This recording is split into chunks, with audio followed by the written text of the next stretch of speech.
So last week, absolutely out of the blue, my LG G4, after about a year of use, just all of a sudden broke in the middle of me just using it.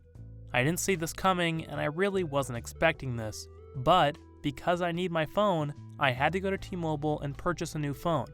But in this video, I'm going to tell you guys why I decided to switch to iPhone and why I've definitely enjoyed the change. So, to preface this video, I've actually used Android solely for the last 4 years. My first Android device was the Nexus 7, the tablet, the first one, maybe you guys remember, really great tablet and my first introduction to Android. So I'm not some Apple fanboy and I have nothing against Android. That is not the point of this video. I've always really enjoyed using Android because it gave me a kind of flexibility that I just figured iOS didn't have. And that kind of flexibility truly is something unique to Android. But what I never realized is that iOS does have its pros. And over the last week or so, I think I have found why people love iPhones so much and why I might be sticking with them in the future. So when I went to T-Mobile, I saw all the different iPhones they had, and well, the iPhone 7 at the time of this recording is coming out in about a week, so I decided buying the 6S would probably be kind of a bad idea, and I didn't really want to spend $800 for a 64 gig. I decided to get the iPhone SE because it looked really good. I know it had the same processor as the 6S, and it was a lot cheaper. And so far, I've been extremely impressed with this little iPhone SE. At first, I assumed that going from a 5.5-inch phone with a 1440p screen to a sub-720p 4-inch screen would feel like a huge downgrade, but in reality, it really hasn't.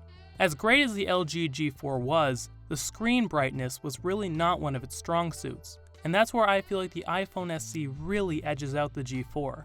I've been able to get really great performance outside in the middle of the day, and it's really something that I'm impressed with at a phone of this price point. Another really great feature about the iPhone SE is the performance. I find the performance on this phone to just be outstanding. I'm never waiting around for apps to load, I'm never having to worry about having too many apps open, and I haven't experienced any slowdown in my time using the phone. One of my biggest complaints with the G4 is that when I got it, for the first few months, the phone was lightning fast. I would argue that it was one of the fastest phones around when it came out, and I was incredibly impressed with that.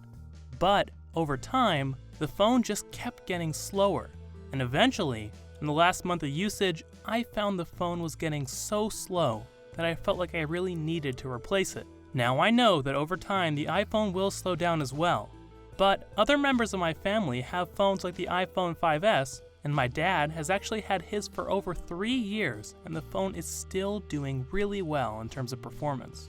Another really great feature about this SE is the camera. One thing to say is it has the same aperture as the iPhone 5S, which is f2.2. And for those of you who don't know camera terms, that basically just means that the aperture is not going to allow you to get that shallow depth of field that you're able to get on, say, something like the LG G4 or the Samsung Galaxy S7.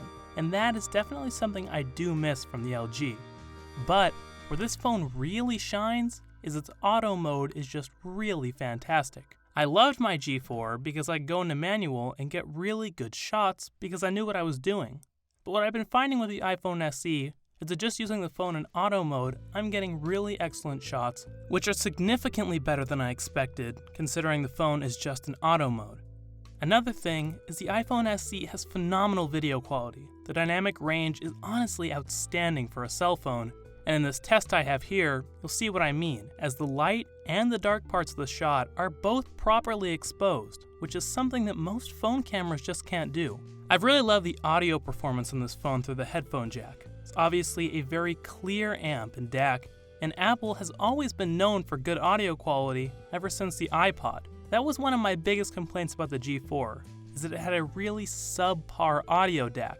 And I know there are Android phones with great audio DACs, but I really think that was one of the biggest weaknesses about the G4. I found the one on this iPhone SE is just crystal clear and just provides a much better listening experience, almost I would say, as good as the one inside of my Audient ID14, which is a $300 audio interface that has a pro-level dedicated amp. I don't feel that I'm missing out too much when on my phone. Also, for music, Apple Music has really been great so far. I mean, I wasn't really expecting to get something that good for $10 a month, but I've really been impressed with the choice of songs and I find that its smart features are definitely nice. But that's not to say that everything on the iPhone SE is perfect. For one, I used to love on my LG when I would do my work on Fiverr, which is where I make most of my money doing voiceovers, and I could just download files as I pleased. But now, I can't download files very easily on the iPhone. And I know that Apple probably does this because they want to keep a more secure operating system, but honestly, it just kind of bugs me and annoys me that I have to go on my computer and then personally email myself the files when I could just do that on my G4, and it took hardly a quarter of the time it does now. But aside from some small features like that, I've really been happy with the iPhone SE. I feel like it's a perfect phone for someone like me who's focused on audio primarily, and I just think it's a great experience when all I really want to do on my phone is get things done and get them done quickly. I used to love the customization of Android and how the user could really fine-tune it to how they wanted, and I do kind of miss that in some ways. And I'm not saying that I might not go back to Android in the future, but for now, at this stage of my life, I'm really feeling like the iPhone was the right choice for me, and was definitely a lot better than I expected going into it. So down in the comments section, guys, tell me what you think. What do you think about me switching to iPhone? Do you use iPhone or do you use Android? And if so, why do you prefer the operating system of your choice? This is Christian from Erickson Films, and thank you guys so much for watching.